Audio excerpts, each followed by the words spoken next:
कक्षा 6 8 ग्रेड सामाजिक विज्ञान अध्याय 7। अशोक एक अनोखा सम्राट जिसने युद्ध का त्याग किया। तो जी शुरू करें। प्रश्न इसके शुरू होते हैं। प्रश्न नंबर 1, मौर्य साम्राज्य की स्थापना किसके द्वारा की गई? इसमें उसकी सहायता किस व्यक्ति द्वारा की गई? तो इसका शुरू करते हैं। मौर्य साम्राज्य की स्थापना लगभग 2300 साल पहले चाणक्य या कौटिल्य की सहायता से चंद्रगुप्त मौर्य ने की थी। अगला प्रश्न लीजिए कि मौर्य वंश के प्रमुख राजाओं के नाम लिखिए। तो जी मौर्य वंश के तीन महत्वपूर्ण राजा हुए हैं। लिख दीजिए। पहले में चंद्रगुप्त, फिर बिंदुसार और अगले हैं अशोक। अगला प्रश्न लेते हैं कि इस काल में तक्षशिला एवं उज्जैन की प्रसिद्धि के क्या कारण थे? तो तक्षशिला उत्तर पश्चिम और मध्य एशिया के लिए आने जाने का मार्ग था।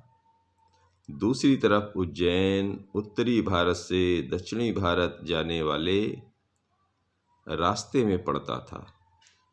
शायद नगरों में व्यापारी, सरकारी अधिकारी और शिल्पकार रहा करते थे, इसी कारण ये प्रसिद्ध था। ठीक है जी। अगला लेते हैं कि मौर्य साम्राज्य के प्रशासन की प्रमुख विशेषताएं लिखिए। तो जी शुरू करते हैं। चूँकि मौर्य साम्राज्य बहुत बड़ा था, इसलिए अलग अलग हिस्सों पर अलग अलग ढंग से शासन किया जाता था। पाटलिपुत्र और उसके आसपास के इलाकों पर सम्राट का सीधा नियंत्रण था। कर इकट्ठा करने के लिए राजा अधिकारियों की नियुक्ति करता था। संदेशवाहक एक जगह से दूसरी जगह घूमते रहते थे और जी राजा के जासूस अधिकारियों के कार्यकलाप पर नजर रखते थे। अगला प्रश्न है इसी में कि सम्राट अशोक द्वारा अपने संदेश जनता तक किस प्रकार पहुंचाए गए? तो जी लिखना है कि अशोक मौर्य वंश के सबसे प्रसिद्ध शासक थे। वह ऐसे पहले शासक थे जिन्होंने अभिलेखों द्वारा जनता तक अपने संदेश पहुंचाने की कोशिश की। अशोक के ज़्यादातर अभिलेख प्राकृत भाषा और ब्राह्मी लिपि में हैं। अगला प्रश्न ये है कि सम्राट अशोक ने किस युद्ध के बाद युद्ध न करने का निर्णय लिया और क्यों? तो जी इसका लिखिए कुछ इस तरह कि कलिंग तटवर्ती उड़ीसा का प्राचीन नाम है।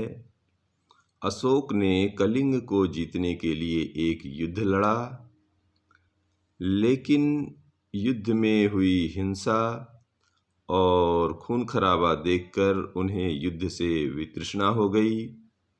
उन्होंने निर्णय लिया कि वे भविष्य में कभी युद्ध नहीं करेंगे। कर व नजराना में अंतर लिखिए। तो कर ये होता है नियमित रूप से इकट्ठा किया गया हिस्सा है, और नजराना में लिख दीजिए कि अनियमित रूप से जब भी संभव हो इकट्ठा किया गया हिस्सा है। यह विविध पदार्थों के रूप में लोग स्वेच्छा से देते थे। अगला प्रश्न ये लिखिए कि सम्राट अशोक द्वारा प्रजा के लिए दिए गए कोई 2 संदेश लिखिए।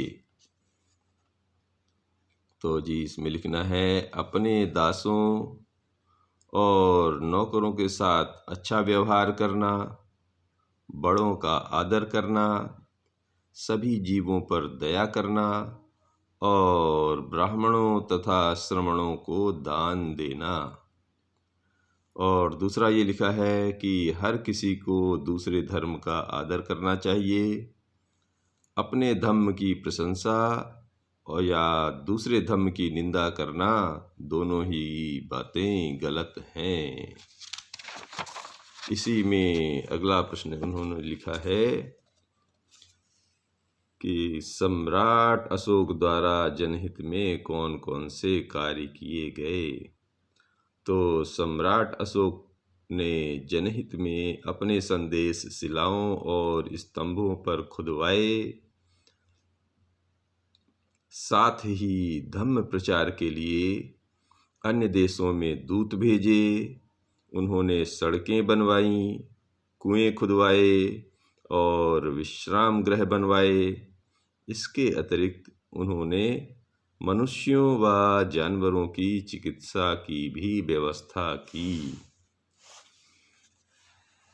अगला प्रश्न है कि दिए गए रेखा मानचित्र में निम्नांकित को दर्शाएं। रेखा मानचित्र में क्या दर्शाना है? कलिंग, लुम्बिनी, पाटलिपुत्र, सारनाथ, उज्जैन, तक्षशिला, सांची, गिरनार व कौशाम्बी। तो ऊपर से देखना शुरू करिए। इधर जी पाकिस्तान के एरिया में चला गया तक्षशिला, फिर इधर नीचे आ जाइए गुजरात की तरफ तो गिरनार है, फिर उज्जैन, ऊपर लुम्बिनी नेपाल से सटा हुआ, नेपाल में बिल्कुल बॉर्डर में सटा हुआ डॉट लगा देना है। और नीचे आ जाइए कौशाम्बी, सारनाथ, सांची, पाटलिपुत्र और इधर उड़ीसा में लिख दीजिए कलिंग। इस तरह ये हमारा नक्शा भर गया जी। ठीक से देख लीजिए।